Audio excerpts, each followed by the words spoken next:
Today is edition of Back Roads of Illinois. We're bringing you lasted for farming sources and information sponsored by AgriGold. I am Cesar Delgado. I am your host at Back Roads of Illinois. We're going to have a conversation with Doug Berenv from Poet in Sioux Falls, South Dakota, about the ethanol industry. Then I'll have a conversation with Steve Reindeer from the United Soybean Board for his harvest season in Ohio. This is your rural news sponsored by AgriGold. This will be world supply and demand for Friday morning at 11. Some traders are not satisfied with the numbers in the report. This was the certification of Donald Trump in Washington, D.C. Republicans are willing to work on the farm bill for this year in the House of Representatives. Finally, in the state of Louisiana, there's one death of the bird flu from backyard flock. The state has reported the case from last week. This is your rural news sponsored by AgriGold in Central Illinois. Thanks for listening on Back Roads of Illinois.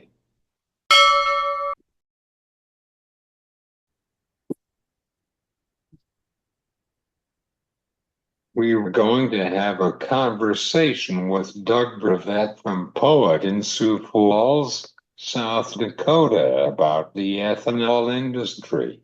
How are you in the cold weather in Sioux Falls?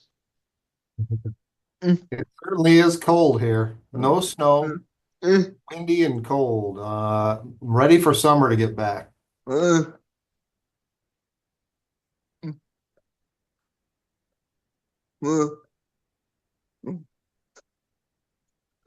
I bet.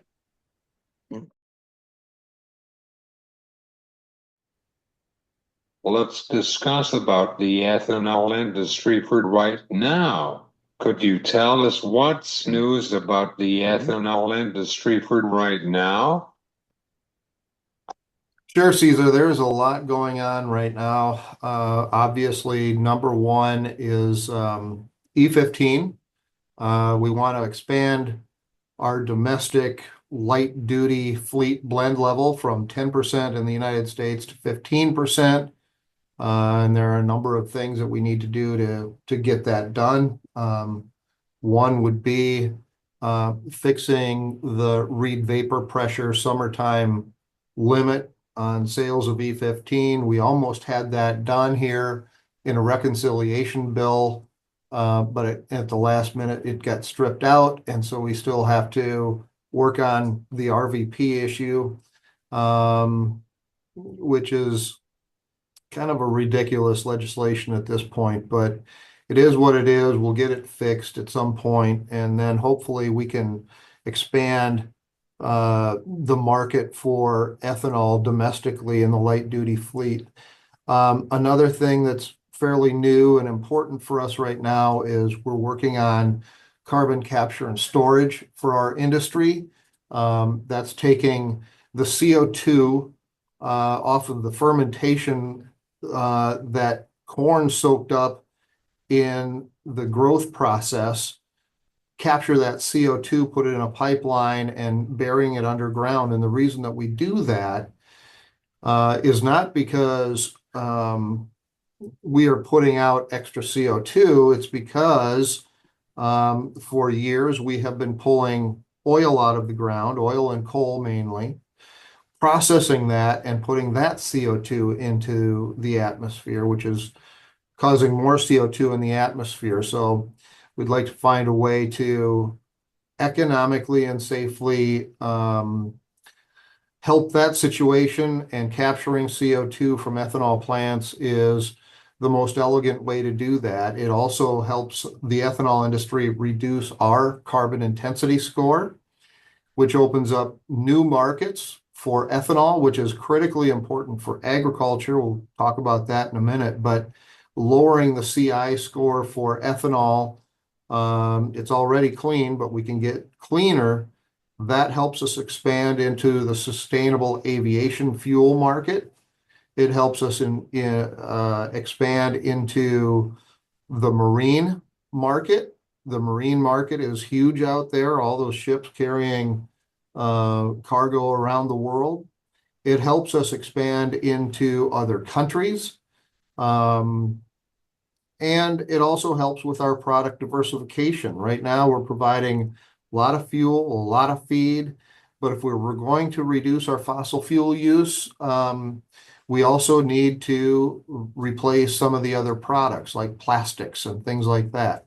We often say here at Poet, we can make anything out of a bushel of corn that the oil industry can make out of a barrel of oil. It's just a matter of economics and biotechnology. And so we're working on all those different things. A lot of these things have been working on for a number of years. Some of them are pretty new. But all of these things are going to be very important for the ethanol industry, and more importantly, even the ag industry going forward. And we can talk about that as we get into this interview a little bit more. Are you watching about the bill for right now in Congress? And can you tell me about that pipeline in South Dakota to Central Illinois? Yes, we are all over the bills in Congress right now. Frankly, we're trying to figure out a number of different things. We hope to get RVP or 45Z guidance, maybe even by the end of the week. That's important for tax credits for clean fuels. That helps us expand our markets. But yeah, just learning the ropes with a new administration is important. The good news is we've had a Trump administration in the past. The Trump administration will be positive on ethanol and E15, especially for its contribution to agriculture and domestic energy production, jobs, etc. All those things are very positive for us in this new administration. So we're working on that. We're working on reed vapor pressure, proper modeling, a number of different things. I hope that answers your question.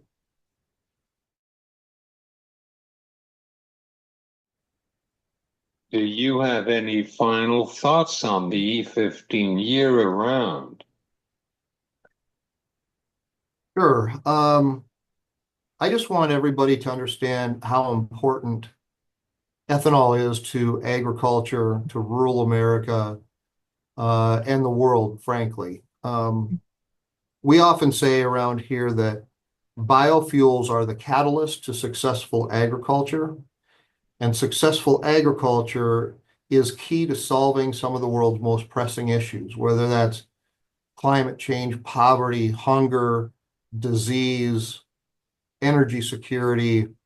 Agriculture is key to all those things. And it's important to remember that in the late 80s, we had a major ag crisis in the United States. We had too much grain, and too much grain means that prices are suppressed. It cost more to produce the grain than the value of the grain at that time, and bankruptcies were high. Suicide rate in rural America was very high.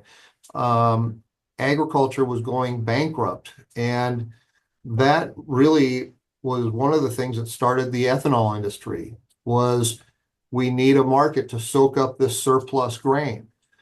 And so fast forward 40 years later, we now have a blueprint in the Midwest to show how biofuels have rejuvenated rural America. We have rejuvenated agriculture in the United States, and now we are rejuvenating agriculture around the world. But in order for us to continue that progress, we need to continue to expand markets for biofuels, especially ethanol. Because right now we're having record crops. The biggest two crops in the history of mankind have been the last 2 years. We need to find markets to soak up that surplus grain, or we're going to have an oversupply.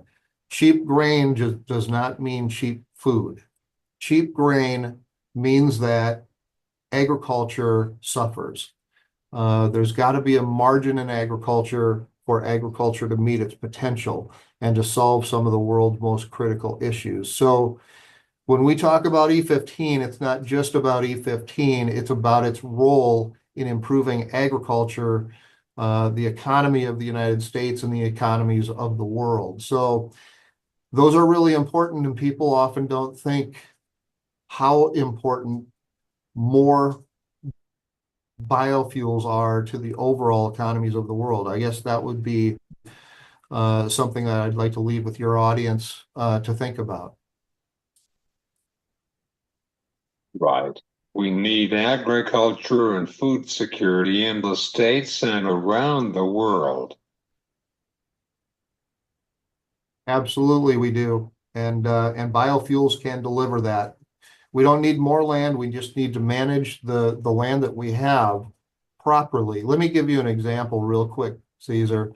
In the United States this year, we produced 183 bushels per acre. 183 bushels per acre national average. The national average bushels, or the world bushels per acre average, is just 57 bushels per acre. So the United States can implement our blueprint all around the world and make the world a much more secure place, because there is so much potential for agriculture around the world. We're just not managing the land properly, but it starts with a market. Ethanol is that market. Of course, Doug.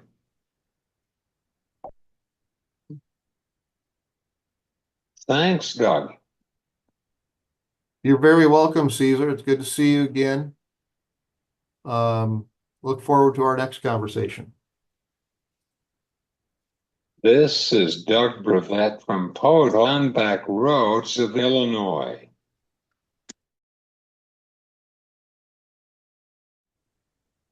This is your commodity markets for this morning. Corn futures is down to 8 to 5 cents. Soybean futures is down to 4 to 6 cents. Wheat futures is down to 4 to 5 cents. Let's take a look at the livestock markets on this morning. Cattle is down at 5 to 10 cents. Feeder cattle is down at 5 to 4 cents. Lean hog is down at 3 to 5 cents. Crude oil is up at 5 to 4 cents per barrel. Dow Jones is up at 8 points.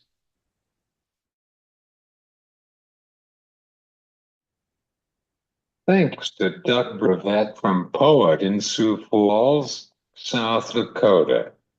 Let's take a look for the harvest season in Ohio and the Farm Bill. Now we are joining with Steve Reindeer from the United Soybean Board for Ohio delegation. How are you, and welcome back to the show, Steve. Hi, and welcome, or thanks for inviting me, and it's good to be here with you to share a little bit about how Ohio harvest went this year. Anything that got planted early in the season did well, and so we had some really good corn, and some corn planted a little bit later in the season, not quite so much, but nothing, to complain about at the end of the day. And our soybeans, we planted all of those in the month of April, and they really had a pretty good return yield wise, even though we had a pretty dry June and July. Great to hear that. Let's go ahead with your harvest season in Ohio. And could you tell us about your operation in Ohio Steve? Sure. So we have this year we had roughly about 750 acres of soybeans, and where we are north of Columbus, approximately about an hour north of Columbus and an hour south of Lake Erie. So we're right in the north central portion of the state. We did have a little bit of malting barley, and we did get to do some double crop soybeans after that malting barley was harvested. And with the dry weather, they actually did pretty good because we had a few late rains that came in and helped fill them out a little bit. Again, we had about 450 acres of corn, and the corn was a little bit off in yield, but nothing to complain about. In fact, we had some really good corn that was planted early. And then we have about 30 or 35 acres of hay that we make, and that kind of rounds out our operation. How was the yield of barley? Yield of barley was off a little bit, not bad, but the quality suffered a little bit. We were really kind of wet. We had a late frost in the early part of May when the barley was starting to head out, so that caused a little bit of damage there as well. So we've been running about 10 or 12 bushel per acre on the barley, and this year I think we were more in that 85 bushel range. But with some of the damage, it wasn't so much that the bushels were less, but the quality was maybe a little bit less, which hurts that crop maybe more than even having a little bit downturn in production and bushels.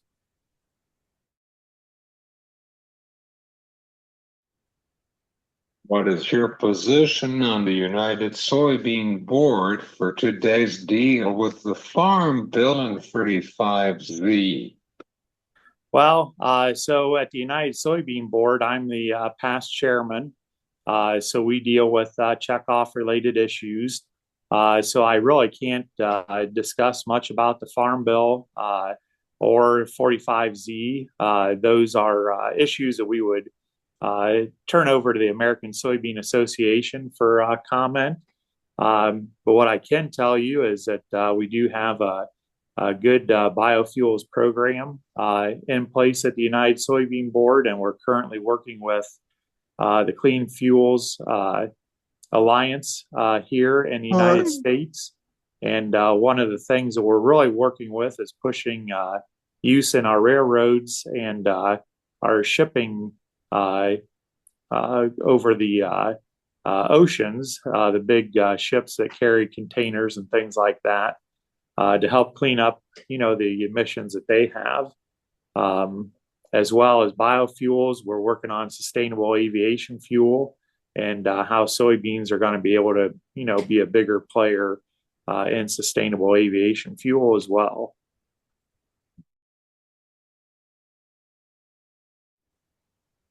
Is there anything else that would like to talk to our audience on free trade with our trade partners from other countries? Yeah, no, we're just, when we go and we work through our United States soybean export partners, and with that, they work around the world to not only get us into the markets that have been very beneficial. I know we've had trouble with the Chinese market in the past, but the Chinese market is still a big market for the United States soybean farmer, and we're going to continue to service that. But then we also look at places like Africa and how we can continue to build a preference for U.S. soy and those nations as they continue to grow, because we know that China used to be the biggest population base, and that's India today. And we know that the countries in Africa are going to be the biggest population bases in the future.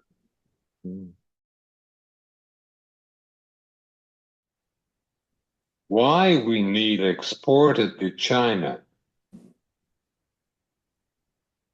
Well, we need exports to China because that's a good market. It's been a good market in the past. There's still a big purchaser of United States soybeans, and we want to continue to make sure that they purchase soybeans, going forward, and we may be that supplier for their demand.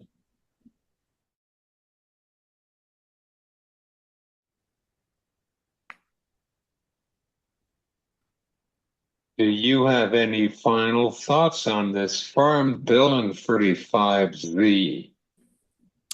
No, I really don't have any thoughts on those right now. I do as a farmer, but not as a United Soybean Board member.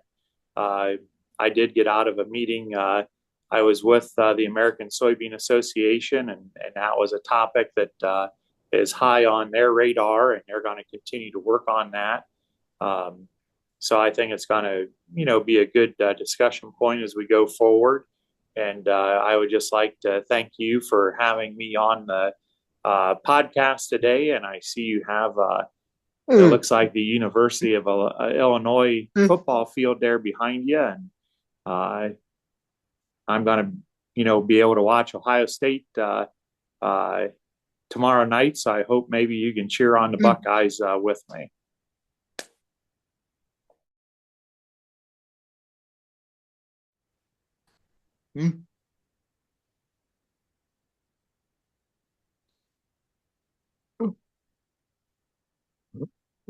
Congratulations on Ohio State. Well,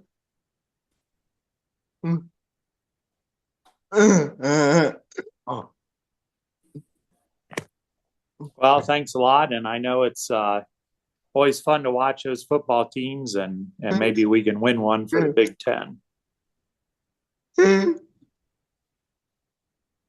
Thanks, Steve. Yep, thanks a lot. And hope everything turns out good with the podcast. And if you could send me a recording, that would be great, and I could add it to my collection. This is Steve Reindeer from the United Soybean Board for Ohio Delegation on Back Roads of Illinois.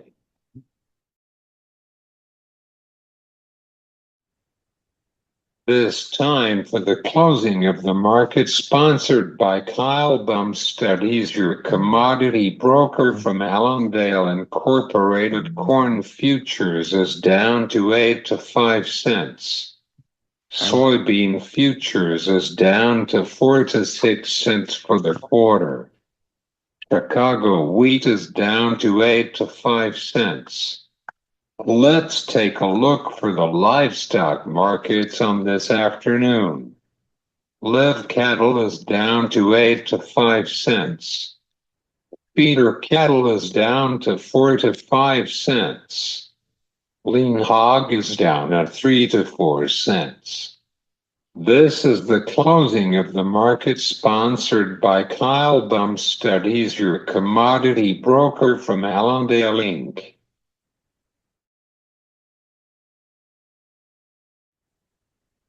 Thanks to Doug Berenv from Poet and Steve Reindeer from the United Soybean Board for today's program. You can listen to the show on YouTube. This has been Back Roads of Illinois. I'm Cesar Delgado. You have a great day.